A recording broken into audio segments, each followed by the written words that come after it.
இந்த மாகாண சபை தேர்தலை நாங்கள் பார்க்கின்ற போது 2017 இப்போது வரைக்கும் ஆட்சியில் இருந்த ஜனாதிபதி கதிரையில் இருந்த ஒவ்வொரு ஜனாதிபதிகளும் இதற்கு பொறுப்புகளை கூற வேண்டும் என்பதனை ஞாபகப்படுத்திக் கொள்கின்றோம். 2023 ஆண்டு உள்ளூராட்சி சபை தேர்தல் நடைபெறுவதாக கூறப்பட்டது. வேட்பு மனுக்கள் கோரப்பட்டு அரசியல் கட்சிகளும் அதேபோன்று வேட்பாளர்களும் அவர்களது பிரச்சார நடவடிக்கைகளிலும் முன்னெடுத்திருந்தார்கள்.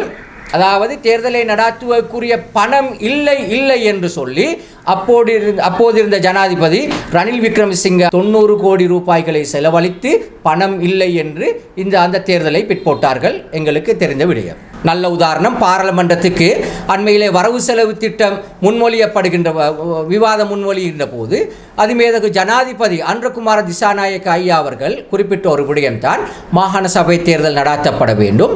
அதற்காக ஒரு குழு நியமிக்கின்றோம். குறிப்பாக எந்த முறையில் அந்த தேர்தல் நடாத்தப்பட வேண்டும், முன்னைய முறையா அல்லாவிட்டால் புதுப்பிக்கப்பட்டிருந்த அது கலப்பு முறையிலா தேர்தல் நடைபெறுவது பொருத்தம் என்று ஒரு குழுவிலே அவர் விளக்கம் கோரியிருக்கின்றார். இதே நேரம் தேர்தலை நடத்துவதற்காக 10 பில்லியன் ரூபாய்களை ஒதுக்குவதாகவும் அவர் உறுதியளித்தார். உண்மையிலே எனவேதான் இந்த NPP அரசாங்கமும் தேர்தலை பிற்போடாமல் உடனடியாக இந்த மாகாண சபை தேர்தலை நடத்துவதற்குரிய ஏற்பாடுகளை முன்னெடுக்க வேண்டும் என வேண்டிக் கொள்கின்றோம்.